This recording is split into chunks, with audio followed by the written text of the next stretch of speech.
Iniciamos, então, a nossa aula sobre as temáticas deficiência física, altas habilidades e superdotação e os transtornos globais do desenvolvimento. Então, essa é a nossa trilha de aprendizagem. Vamos verificar aqui quais os objetivos de aprendizagem a partir dos estudos a serem desenvolvidos nesta aula. Então, ao final desta aula, você deverá ser capaz de identificar os conceitos relativos à deficiência física, os transtornos globais do desenvolvimento, bem como as altas habilidades e superdotação.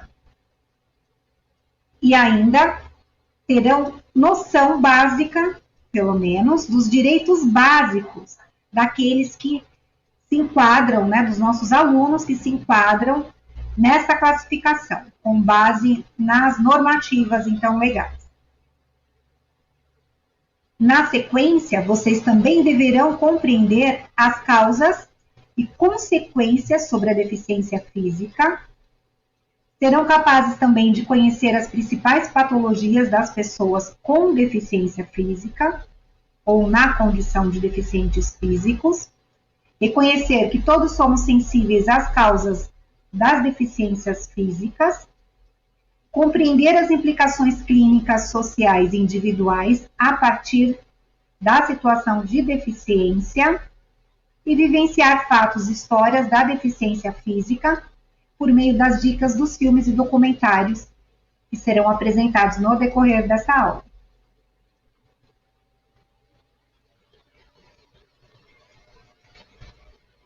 Então, a aula foi preparada a partir da apresentação de conceitos gerais.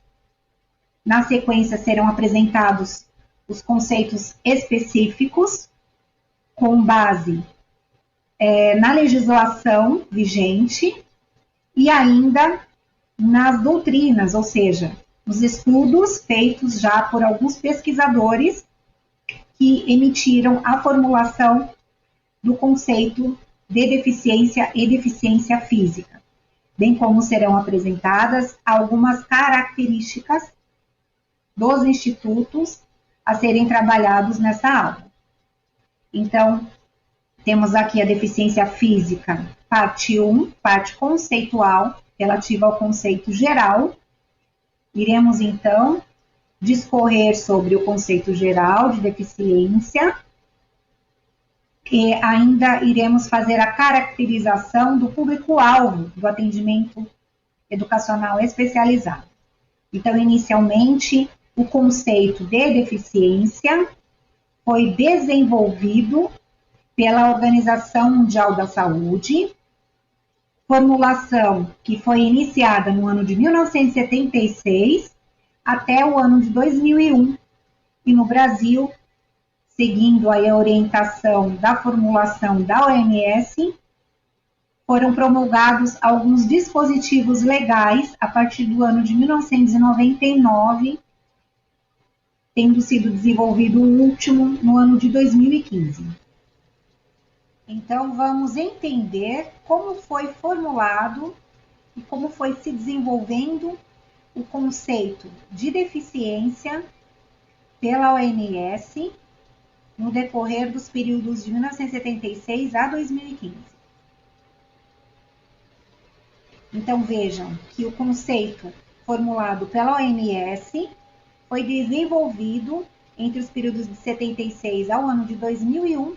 Vamos tentar aqui verificar quais são as principais diferenças ou os principais acréscimos que foram feitos ao conceito de acordo com a primeira conceituação apresentada no ano de 76. Então, em 1976, a deficiência era entendida como manifestação corporal ou como a perda de uma estrutura ou função do corpo.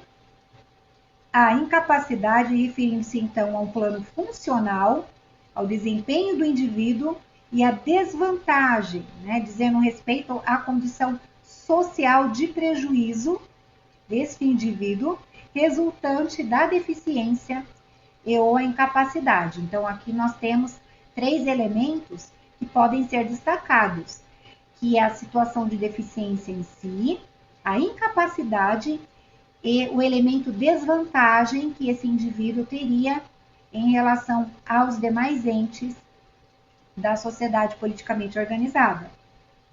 Já no ano de 1997, né, eles não se prenderam tanto às qualidades da deficiência, né, mas a tendência foi a abordagem a partir dos recursos necessários para que os indivíduos pudessem ter ali uma criação de ambientes adaptados, ou seja, menos restritivos e que favoreçam a participação de todos, né?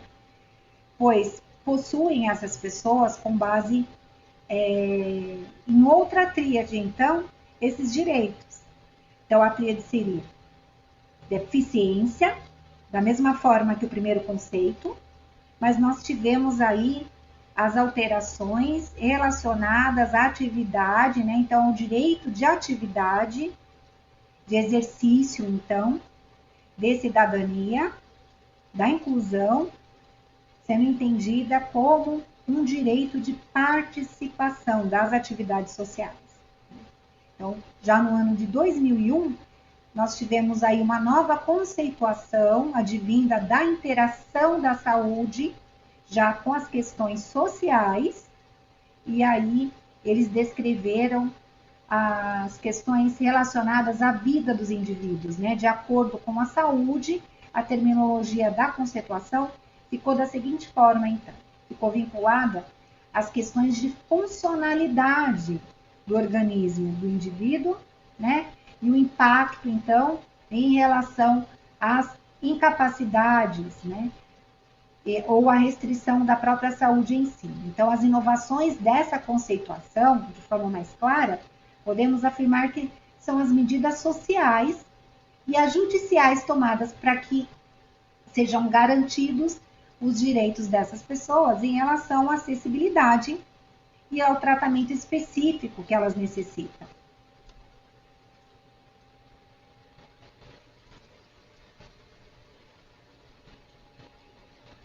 E já com base na legislação, nós temos a partir do ano de 1999 até 2015 o desenvolvimento do conceito de deficiência. Então, em 99, por meio do decreto 3298, nós temos a deficiência sendo entendida como toda perda ou anormalidade de uma estrutura ou função psicológica, fisiológica, bem como anatômica, que gere incapacidade ou que seja passível de gerar incapacidade para o desempenho de atividade dentro de um padrão considerado normal para o ser humano.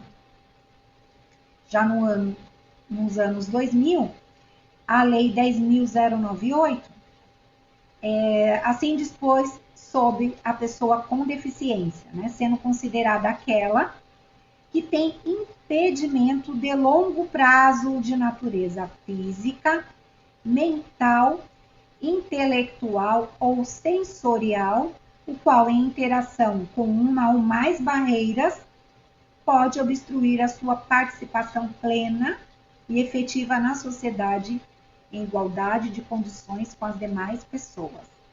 Então, vejamos aqui que nós não temos aqui só o comprometimento, a partir da lei de 2000, dos entraves ou os impactos, né, na estrutura biológica da pessoa, né, só na parte física em si, mas nós temos aí, sendo consideradas as pessoas com deficiência, aquelas cujo comprometimento da deficiência seja inclusive de natureza mental, intelectual, sensorial, ou também o impacto acabe por minimizar ou prejudicar as questões de interação dessas pessoas, causando então uma obstrução à sua participação plena e efetiva na sociedade, né? Então, impactando também na efetividade ou exercício do direito de cidadania. E aí comprometendo a questão de igualdade de condições em relação às demais outras pessoas que não são deficientes. no ano de 2015, nós tivemos aí a promulgação da Lei 3.146, que é chamado, mais conhecida como Estatuto do Deficiente, e nós tivemos aí uma série de aspectos que foram corroborados, né, da lei de 2000, né?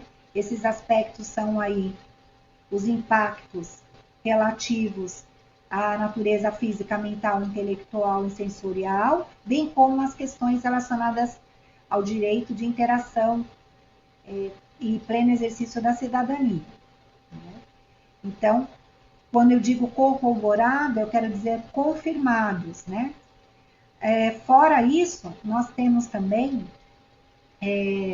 na lei de 2000 e 2015, a questão da consideração em relação a um tempo de impedimento longo em razão da deficiência, né, de comprometimento das funcionalidades do organismo da pessoa.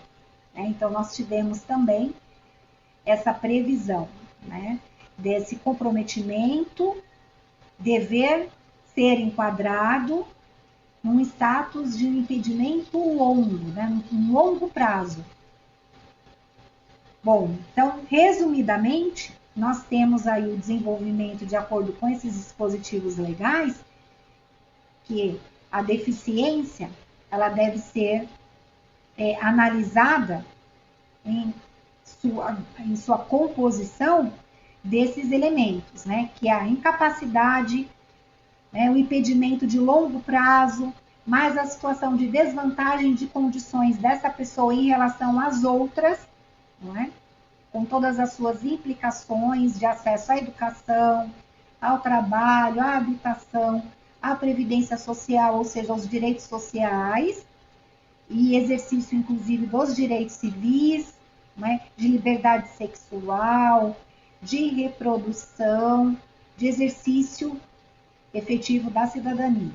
E ainda a relação do elemento socialização, interação, o impacto, né, que essa situação tem na temática socialização com os demais outros seres humanos inseridos nessa comunidade, nessa sociedade politicamente organizada.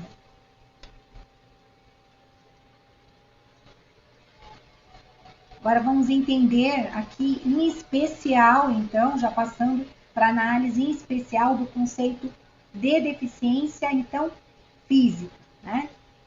Então, a deficiência física é considerada no decreto, a partir do decreto de 1999, como alteração completa ou parcial de um ou mais segmentos do corpo, acarretando comprometimento da função física, apresentando-se sob forma de paraplegia, paraparesia, monoplegia, monoparesia, tetraplegia, tetraparesia, triplegia, triparesia, hemiplegia, hemiparesia e ostomonia, que é relativa a possíveis ou a necessidade de aberturas abdominais para uso de sondas, por exemplo, né, pelo umbigo.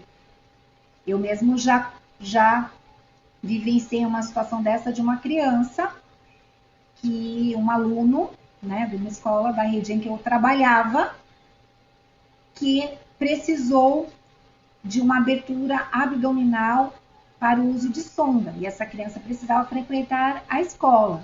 Então, nós temos uma série de implicações aí.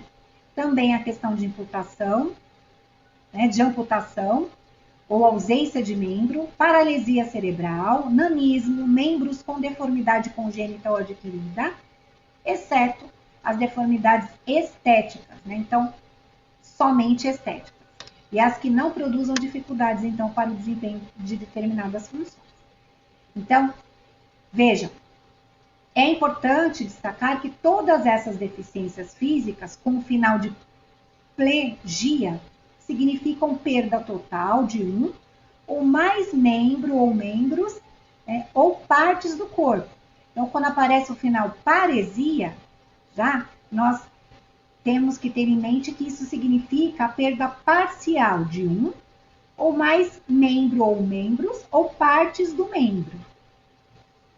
Já na lei de 2000, nós temos aí que a deficiência física, né, ela não se trata, em especial, apenas de questões relacionadas ao direito assegurado de acessibilidade e autonomia, de espaços mobiliários, equipamentos urbanos, as edificações, os transportes, a informação e comunicação, mas também, inclusive, né, em relação aos sistemas, às tecnologias, bem como outros diversos serviços e instalações abertos ao público, né, de uso público ou privados de uso coletivo, tanto na zona urbana, bem como na zona rural.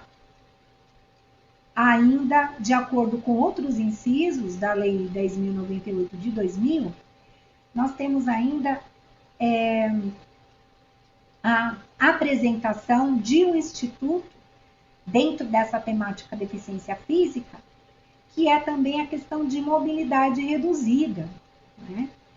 Porque, vejam, apresentamos até agora a questão dos comprometimentos, né, da deficiência em vários aspectos, né, não só os físicos, mas nós temos também que pensar que as pessoas acometidas, ainda que por um período temporário, né, em sua mobilidade, elas também devem ser atendidas a partir da garantia do direito aos deficientes. Então, a pessoa com mobilidade reduzida, ela é considerada aquela que tenha, por qualquer motivo, alguma dificuldade de movimentação, e aí permanente ou de forma temporária, capaz de gerar uma redução efetiva da sua mobilidade, da sua flexibilidade, da coordenação motora ou da percepção dessa pessoa, incluindo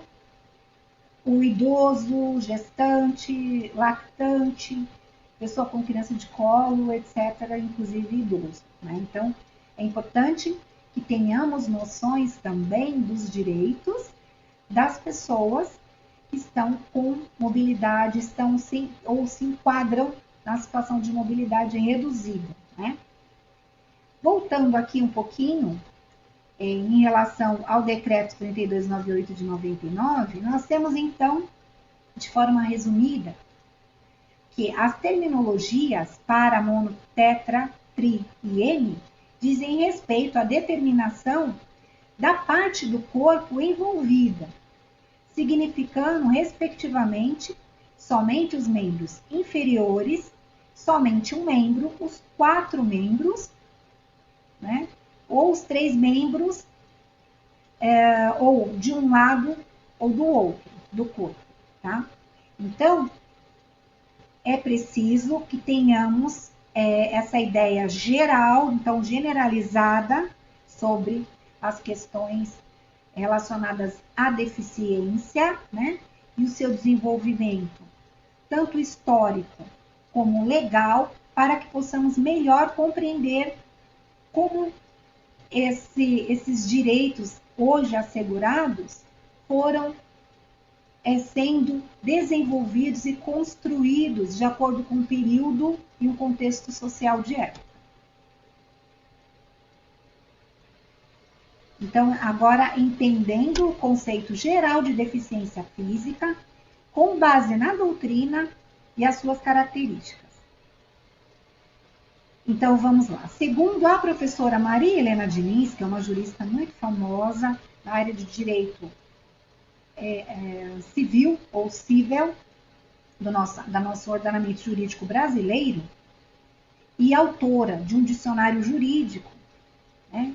No dicionário dela, na página 33, então, o dicionário jurídico Maria Helena Diniz, nós temos a consideração da deficiência física sendo decorrente de locomoção, visão, audição, dicção ou certas doenças, que podem, conforme a sua gradação, ou seja, o seu grau, causar dificuldade de integração social.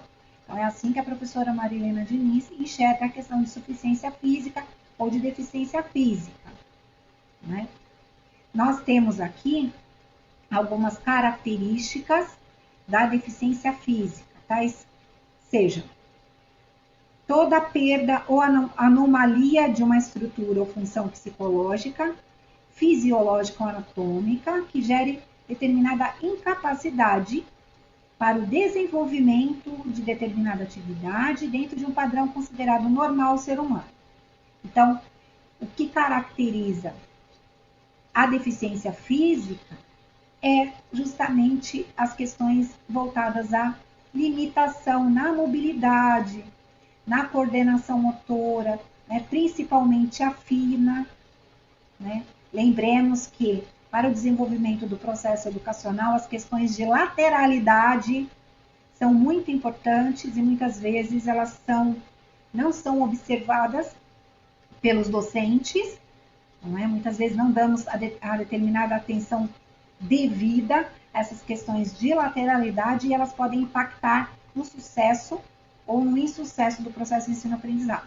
Então, em alguns casos, poderá afetar a fala nos mais diversos graus, sendo de causas neurológicas ou neuromusculares, né? Ou de má formação, de forma adquirida. Geralmente a deficiência ocorre no cérebro ou no sistema locomotor, levando ao mau funcionamento ou paralisia dos membros inferiores ou superiores.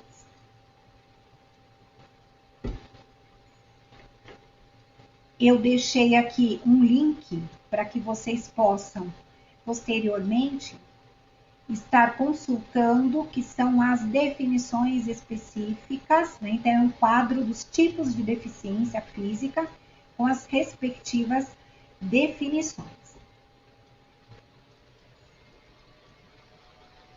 Vamos agora falar um pouquinho sobre a deficiência física em si e as suas patologias, né? Então, o que são as patologias, né?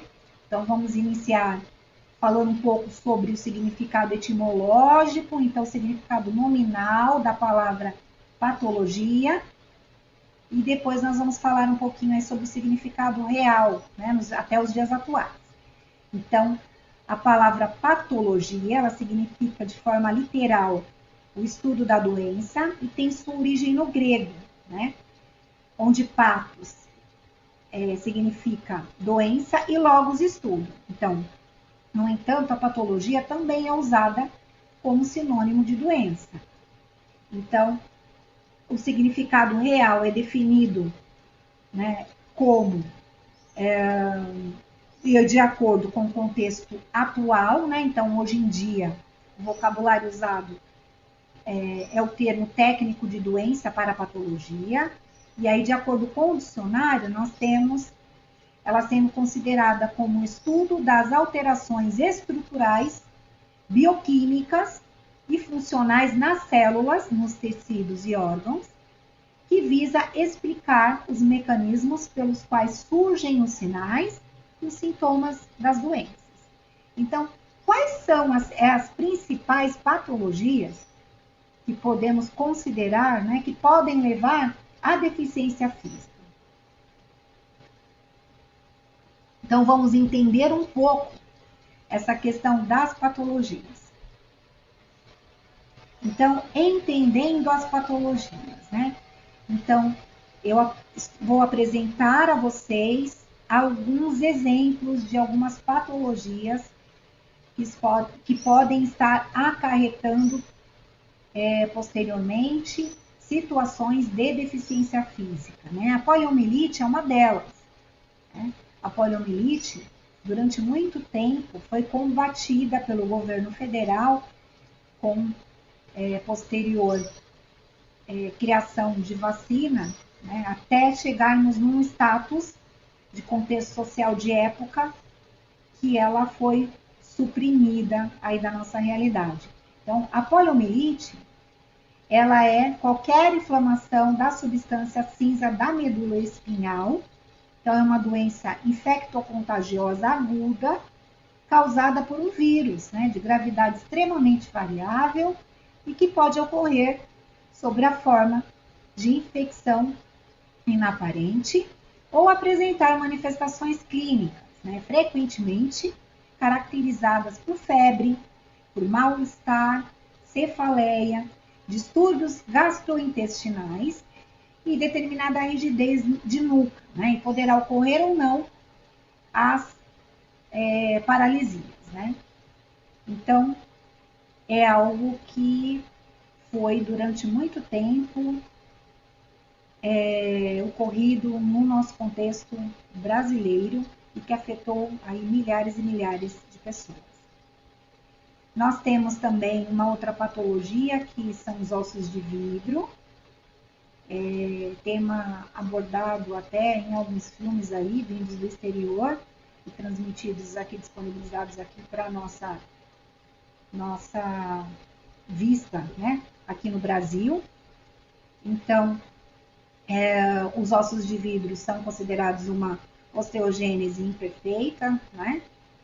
Uma doença, então, também conhecida pelas expressões ossos de vidro ou ossos de cristal, e é uma condição rara do tecido conjuntivo, de caráter genético e hereditário, que afeta aproximadamente 1 a cada 20 mil pessoas.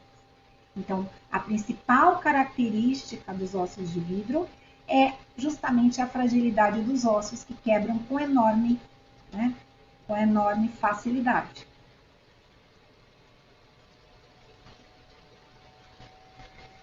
Uma outra patologia é a paralisia cerebral. Na sequência, nós temos também a hidrocefalia. Então, a paralisia ela é causada geralmente no nascimento por uma falta de oxigênio do cérebro. Então, quando a criança tem uma chamada anóxia perinatal. Então, o grau de comprometimento vai de parcial, total e de partes, como de um todo dos membros do corpo, afetando, na maioria das vezes, o desenvolvimento da fala. Já no caso da hidrocefalia, nem todas levam à deficiência física, mas grande parte das crianças poderão sim ficar com sequelas irreversíveis no comprometimento motor. Então, em alguns casos, as crianças poderão nascer com hidrocefalia e em outros poderá desenvolver depois do nascimento. Então, popularmente também é conhecida como água na cabeça, ou cabeça grande, que tem um fundo de verdade científica, né? Uma vez que o perímetro da cabeça é expandido e não volta mais ao tamanho normal.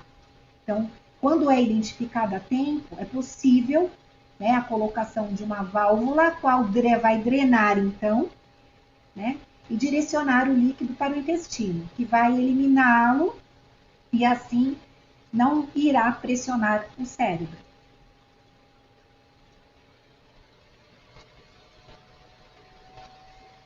Temos ainda, como exemplo, o acidente vascular, mais conhecido como AVC, né, que é popularmente chamado de derrame, como é chamado entre as pessoas, e é bastante comum, devido, e principalmente, a uma malformação arterial cerebral, então, né, que é o conhecido aneurisma, hipertensão arterial, cardiopatia, tromboembolia, né, que é o bloqueio da artéria pulmonar, sendo a doença que mais mata no Brasil e a que mais causa, ou seja, a maior causadora de incapacidade, né, e que traz sequelas físicas. Então, no mundo, cerca de 70% das pessoas que sofrem um derrame, né, essas pessoas não retornam à vida normal e praticamente 50% ficam dependentes de outras pessoas no dia a dia. Então, nós temos aqui uma série de sequelas que podem ocorrer advindas do AVC. Né? Então, temos comprometimento dos músculos, na visão, no corpo, na fala, na cognição, no rosto, né? Então, nos músculos. Pode ocorrer fraqueza de um lado do corpo, fraqueza muscular, incapacidade de coordenar movimentos musculares, os músculos rígidos, paralisia com músculos fracos, problemas de coordenação, paralisia de um lado do corpo ou reflexos hiperativos. Nós temos na visão a possibilidade de perda temporária da visão de um dos olhos, né, uma súbita perda da visão, uma visão dupla ou ainda uma visão embaçada no corpo, né, possíveis distúrbios em relação ao equilíbrio, tontura ou até mesmo vertigem. Na fala, dificuldade de fala, fala arrastada ou perda da fala sensorial, né, que é ativo formigamento ou redução na sensação de tato também. Na cognição, confusão mental ou incapacidade de falar ou entender o próprio idioma. Então, nós podemos ter aí afetado as funções executivas. No rosto, nós temos aí a questão de dormência ou fraqueza muscular. Então, e também é comum, né, a afasia de Wernicke, né, que é o andar mancando ou dificuldade em dormir, dor de cabeça, fraqueza de membro ou um movimento rápido e voluntário dos ombros.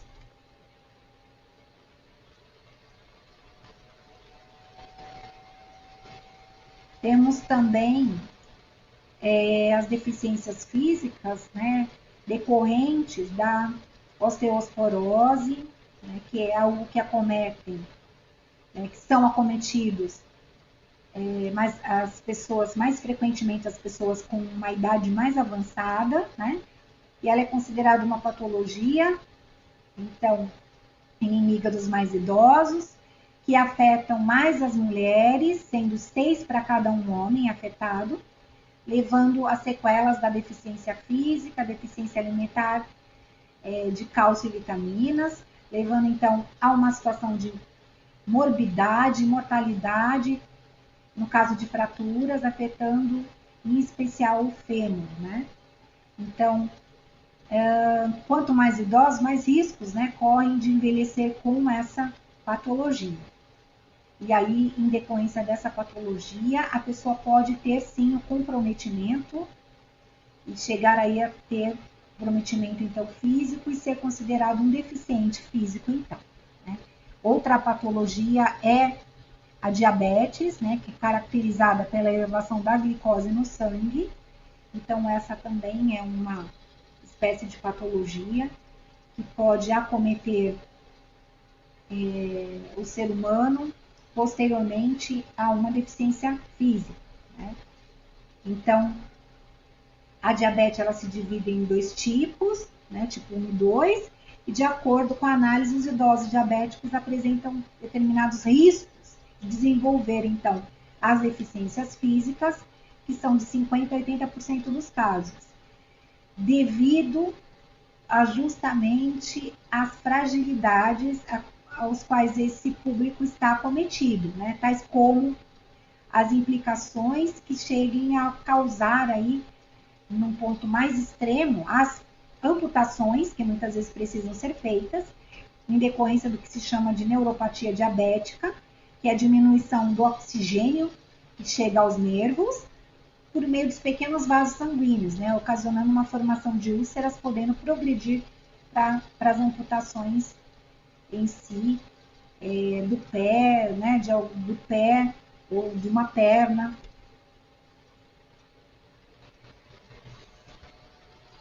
E aí fica aqui uma dica para que vocês possam, né, pensar um pouquinho sobre essa temática.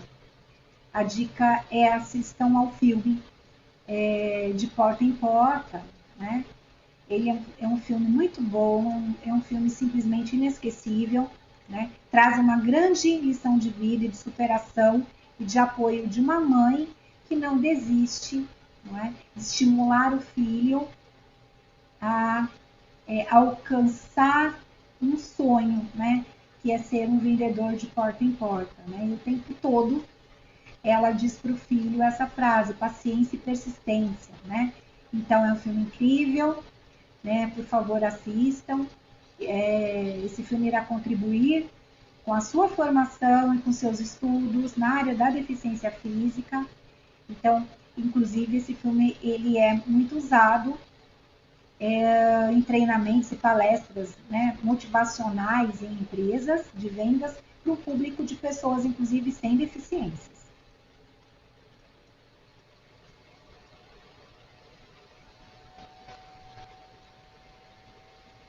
E aí vamos falar um pouquinho sobre as causas das deficiências físicas, né? Então, introduzindo aqui e dando continuidade nessa parte, nós vamos estar estudando aqui algumas causas, né?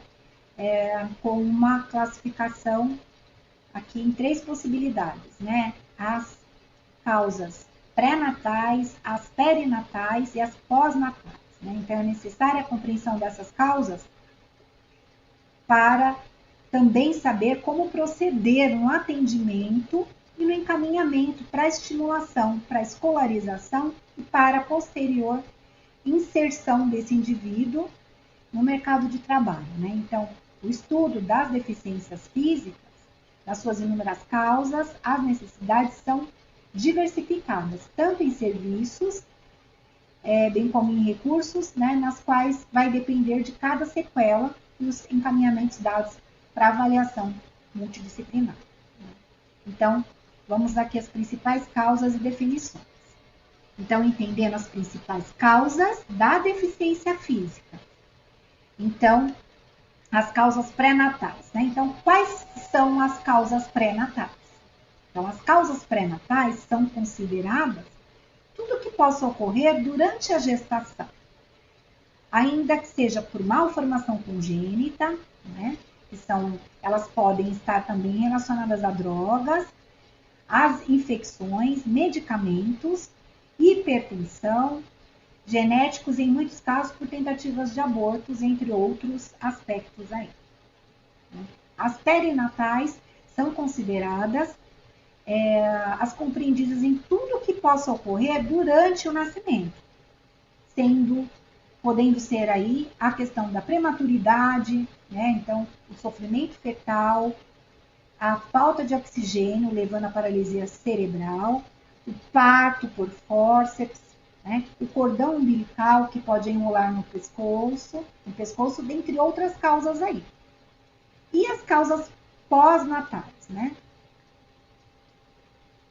As pós-natais, elas estão compreendidas em tudo que possa ocorrer após o nascimento, né?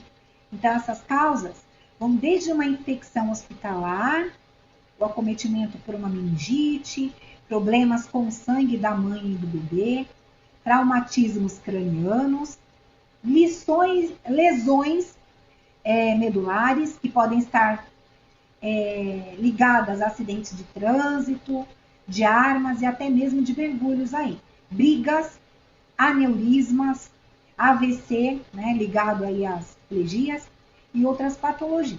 Além das artropatias, né, que são as causas, que suas causas podem ser a hemofilia, distúrbios metabólicos, processos degenerativos ou inflamatórios.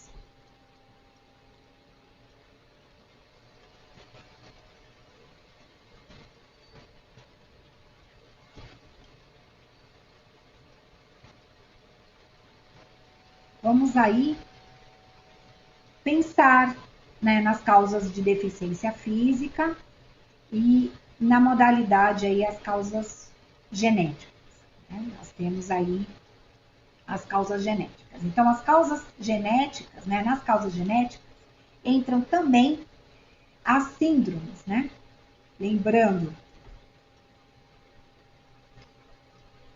que as síndromes são conjuntos de características ou manifestações clínicas, que muitas vezes não se consegue chegar a uma causa específica. Mas, iniciando aqui a linha de raciocínio, as causas genéticas entram também as síndromes, né, que levam à deficiência. Muitas não ocorrem logo após o nascimento, somente na fase adulta, como já conceituado. Essas são as pré-natais, né? Então, entre estas, nós vamos esclarecer algumas que são relevantes, como, por exemplo, na seguinte contextualização aí. Então, as doenças genéticas são muitas e nem todas levam à deficiência física. mas acometem a população em menor proporção devido às alterações na sequência de nucleotídeos em uma parte do DNA, que acaba por alterar a estrutura de uma proteína e, consequentemente, causam as anomalias anatômicas e fisiológicas. Então, como falado, né, as síndromes, elas correspondem a um conjunto de características determinadas, então, de manifestações clínicas, que muitas vezes podem não chegarmos a diagnosticar uma causa específica, mas a pessoa, a criança, apresenta aí um conjunto de sintomas, né, e anomalias seguidas de outras tantas especificidades, né? Então, geralmente, os nomes das síndromes estão relacionados aos seus pesquisadores, né? Aqueles que estudaram, que pesquisaram e que as descobriram, né? E aí é dado então, ou vinculado o nome da síndrome de acordo com o nome do seu descobridor.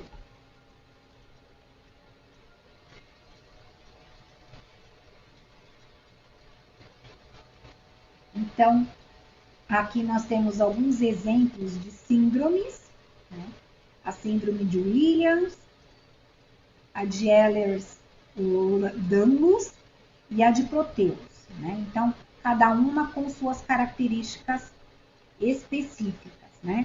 Então, nessa primeira, de Williams, ela ocorre a desordem no cromossomo 7, e aí a criança ou a pessoa vai ter dificuldades motoras, principalmente na motora fina, que vai impactar nas atividades de recortar, de escrever, de desenhar, de andar com equilíbrio, de andar de bicicleta, por exemplo, além de a criança poder demorar a andar, ter irritação e chorar muito. Então, essas crianças acabam por apresentar características físicas, né?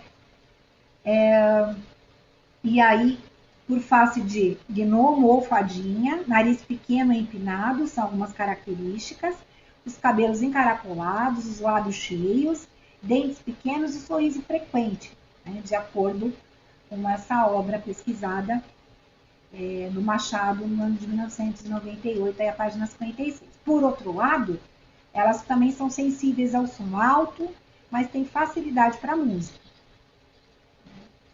Já a síndrome de Ehlers-Danlos, ela é conhecida como síndrome do homem elástico, né? E ela é identificada como um grupo de distúrbios hereditários e afeta principalmente as articulações e o tecido conjuntivo da pele, bem como as paredes dos vasos sanguíneos, né?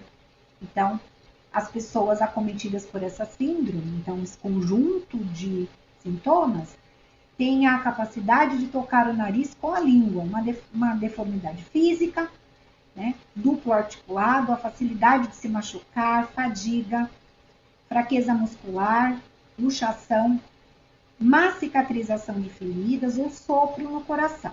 Então, devido a esse comprometimento nas articulações, poderão, inclusive, durante a vida, ter muitos acidentes, né? Tais como as lesões irreversíveis, vão precisar provavelmente sempre de fisioterapias aí, né? E aí temos, por fim, a síndrome de Proteus, né? As características dessa síndrome ocorrem pelo crescimento exagerado de partes do corpo, bem como de tumores subcutâneos. Então, é uma patologia considerada rara, que leva ou pode levar a deficiência física, pois pode haver crescimento de um joelho, de pernas em exageros, né? Mãos, né? Ou até mesmo pés muito grandes, se parecendo a gigantes, né? Hipertrofia, tumores subcutâneos, macrocefalia e outras anomalias cranianas e viscerais.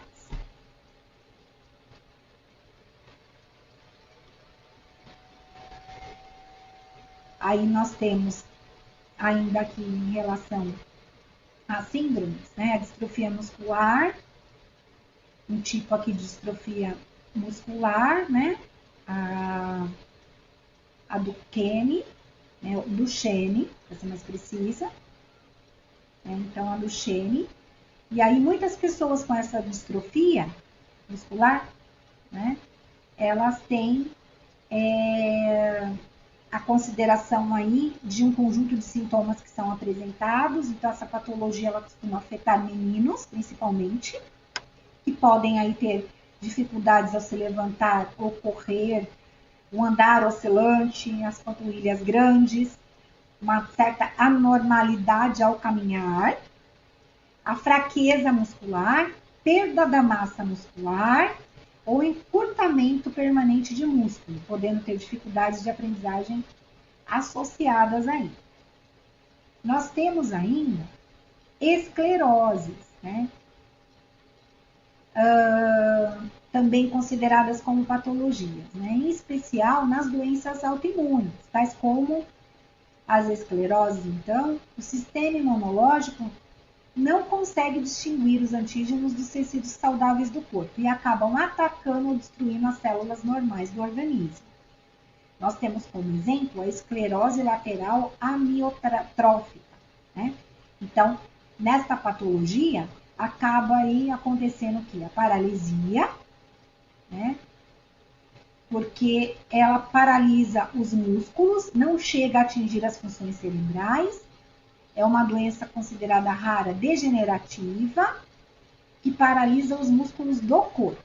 Então, há indícios em pesquisas que a causa esteja ligada, de certa forma, aos cromossomos na mutação de um gene. Mas são pesquisas, né? Ainda não chegaram aí num denominador comum. A avaliação dos genes envolvidos nessa especialidade desse tipo de esclerose permite elucidar vias moleculares responsáveis pela doença e abrir novos caminhos para um possível tratamento. Nós temos aí também a esclerose múltipla, né, que as sequelas podem variar, dependendo dos nervos afetados e de indivíduo para indivíduo.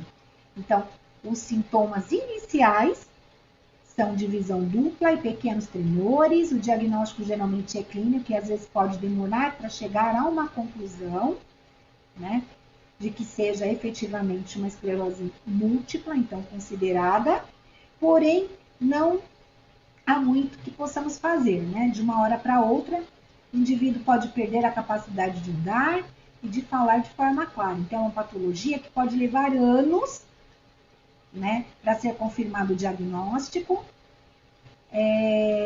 Por enquanto não tem cura e o tratamento é paliativo, é só para tardar um pouco as sequelas. Geralmente, e infelizmente, as mulheres são em maior número acometidas pela esclerose múltipla e as pessoas de cor branca são as mais vulneráveis, de acordo com as pesquisas.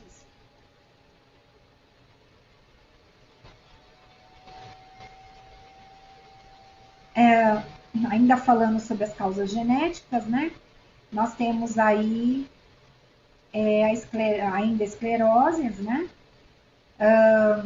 A mielomeningocele, né? Que é uma malformação congênita de causa ainda não comprovada. Nessa modalidade de esclerose, o que acontece é uma malformação na coluna do bebê, ainda dentro do útero da mãe. Então, em alguns casos, elas podem ser diagnosticados durante ainda a gestação. Sendo assim, a coluna vai ficar com sérios problemas, ou pode ficar com sérios problemas, como explica a cartilha do programa PAN aqui, que depois eu vou estar disponibilizando para vocês. Então, a criança, assim como a família, ela vai precisar tanto de assistência clínica quanto psicológica, né, no cometimento de uma esclerose, né, por toda a vida. Porque a criança terá sérios tipos de distúrbios neurológicos com comprometimento dos membros inferiores. Né?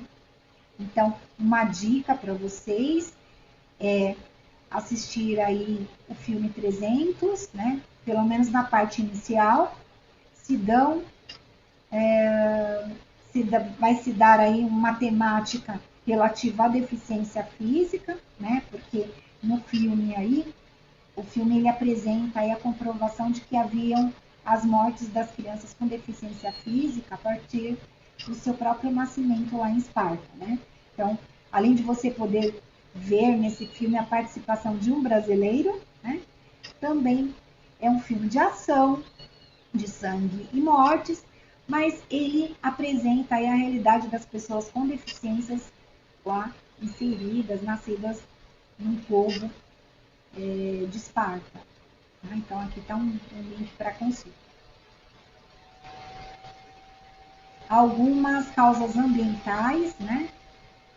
De acordo com os pesquisadores, nós temos aqui alguns dados de causas ambientais relativas a acidentes diversos que podem acontecer e que podem acometer aí suas vítimas ao estado de deficiência física. Então, acidentes de trânsito, né, podem ser considerados uma possível causa, né? Os números nos índices nos demonstram que 30% das vítimas, né, ficaram com membros amputados e outros 40% se transformam em deficientes físicos, então paraplégicos ou tetraplégicos, né, de acordo com uma pesquisa aí no ano de 2017. Então esses números foram divulgados inclusive pela OMS no mês de maio de 2018. Mergulhos também, né, é um entretenimento, é uma possibilidade de contato com a natureza, mas é algo que é uma situação, né, um ambiente que pode vir aí acontecer um acidente, né, e geralmente as pessoas acabam aí como vítimas desses acidentes com alguma plegia, né, devido à prática do mergulho. Esses são feitos geralmente por pessoas desqualificadas para a prática e sem monitoramento. A partir de uma reportagem do jornal Folha de São Paulo, do ano de 1998, né, comentado pela repórter Priscila Lambert, ela afirmou que toda semana, no mínimo 10 pessoas ficam paraplégicas ou tetraplégicas no Brasil. Então, a grande maioria dos acidentados, 90%, tem idades entre 10 e 25 anos. Então, de acordo com uma pesquisa do Hospital das Clínicas, o mergulho é responsável por 10% de cerca dos 8 mil casos de fratura, inclusive, na coluna vertebral, que podem ocorrer anualmente no Brasil, né? Perdendo para acidentes de trânsito, respiração a bala e quedas em geral. Então, dessas cerca de 800 pessoas que sofrem fratura vertebral durante mergulho, né? Por ano no país, 2/3 ficam paraplégicos ou tetraplégicos, o que resulta, né, em cerca de 10 casos semanais no nosso país.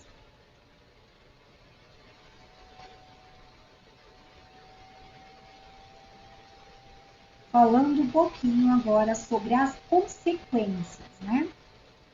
Então, as consequências, então, da deficiência física, né? Quais os impactos que a deficiência causa ao indivíduo, né? Então, inicialmente, precisamos ter a consciência de que nem toda deficiência física ela é definitiva, não é? A própria construção do conceito de deficiência e deficiência física nos deixou isso bem transparente e claro quando apresentamos lá o desenvolvimento no início da aula. Então, nem toda deficiência física é definitiva, podendo alguns indivíduos estarem com uma deficiência física temporária, recuperável ou compensável, né? Então, a deficiência física temporária é aquela que acomete uma incapacidade aí de mobilidade por um período determinado de tempo, né?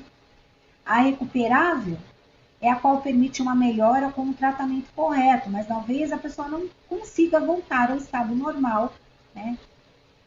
De anteriormente, em alguns casos, como o AVC, por exemplo. E a compensável, né? É aquela qual ela muitas vezes ela pode ter sido acometida por uma amputação, por exemplo, mas pode ser colocada aí uma prótese compensando a amputação, né? Então, vamos verificar aqui alguns tipos de deficiência, para resumir aqui a linha de raciocínio, né? Então, nós temos a deficiência permanente, a incapacidade que está voltada àquelas questões de capacidade, integração e a necessidade de adaptações a recursos especiais. No entanto, ela pode ser temporária, né? Efetiva ou temporária, é uma redução. Os tipos, né, de deficiências gerais, que são física, auditiva, visual e mental, e a múltipla, que é uma associação de duas ou mais deficiências. Então, falando um pouquinho sobre a avaliação, né, falando sobre a conceituação de deficiência, enquanto conceito geral, de deficiência física, e precisamos ter em mente dos direitos que essas pessoas têm a terem avaliação, a elaboração do diagnóstico, né? Então, vejam, a avaliação de acordo com a Lei 13.146 de 2015, né, que é o considerado Estatuto do Deficiente, quando necessária, ela deve ser biopsicossocial, né, e realizada por uma equipe multiprofissional e interdisciplinar, que deverá considerar os impedimentos nas funções e na estrutura do corpo da pessoa e também os fatores socioambientais, psicológicos, inclusive, e pessoais. A limitação no desempenho de atividades e a restrição de participação, que corrobora com aquele desenvolvimento todo do conceito de deficiência física, que leva em conta também as restrições de participação, né, nos atos da sociedade. Então, diz também que o Poder Executivo deverá criar instrumentos de avaliação da deficiência.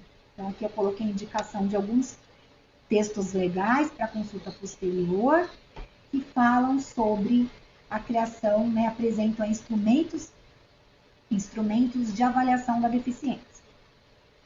E aí nós temos, de forma resumida, né, já tendo em mente os conceitos básicos e específicos em relação à deficiência, as causas, as consequências, nós temos aqui o resumo dos direitos dessas pessoas, né?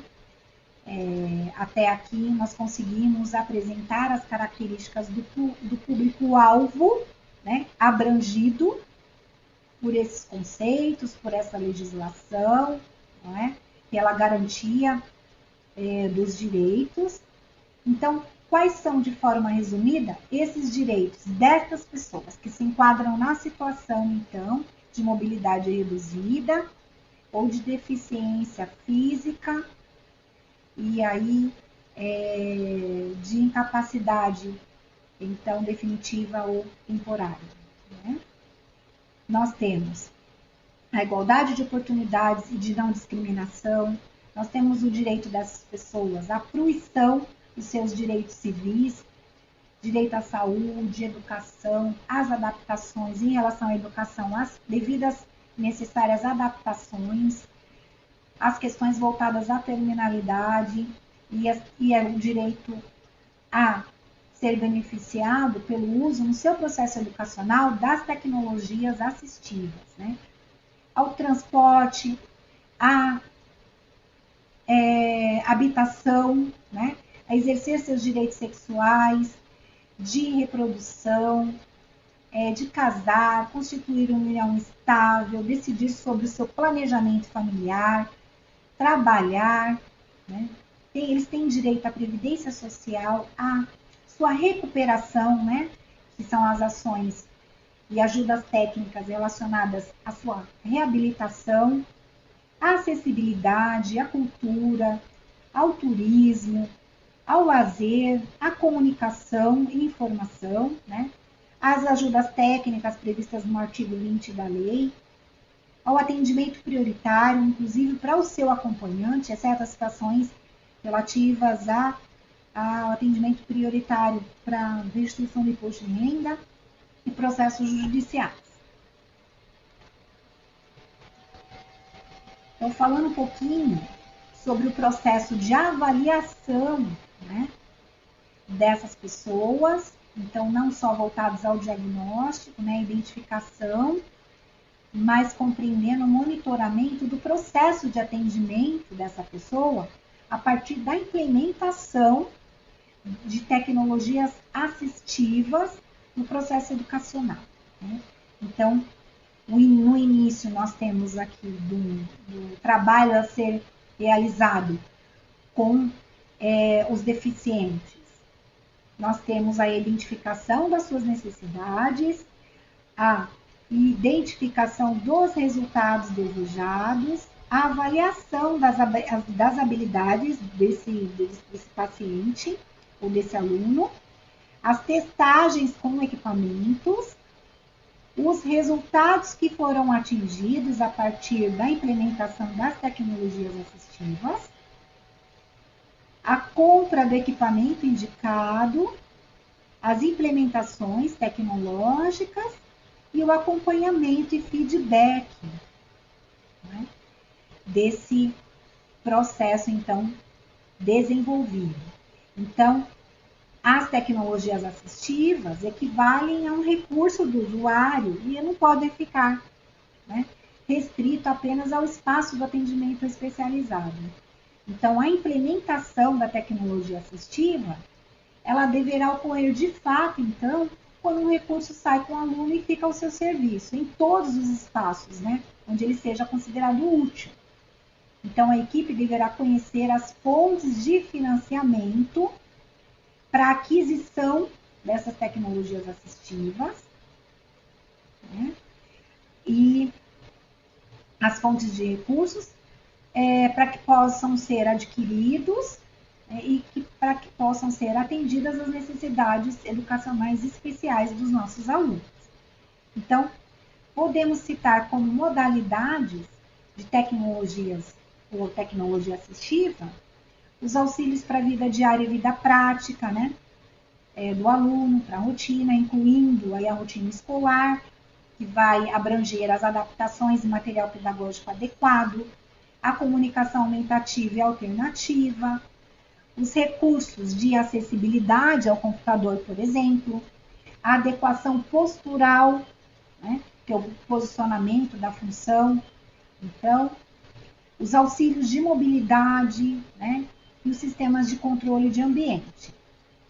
Nós temos aqui, nas modalidades, os projetos ainda arquitetônicos para acessibilidade, os recursos para os cegos ou para pessoas com visão subnormal, os recursos para os surdos ou pessoas com déficits auditivos e as adaptações e veículos, né, para as pessoas aí com deficiência física. Ainda falando um pouquinho sobre a implementação das tecnologias assistivas, nós temos aqui alguns recortes, né, a apresentação de alguns exemplos de adaptação em relação ao material pedagógico adequado para atendimento às necessidades especiais, educacionais especiais desse indivíduo. Então, nós temos aqui um exemplo de atividade de recorte com uma tesoura adaptada, né? Uma tesoura mola. E nós temos aí a tesoura mola, aqui na primeira figura, com uma base fixa. E nós temos aqui um outro exemplo de uma tesoura elétrica, que pode ser utilizada.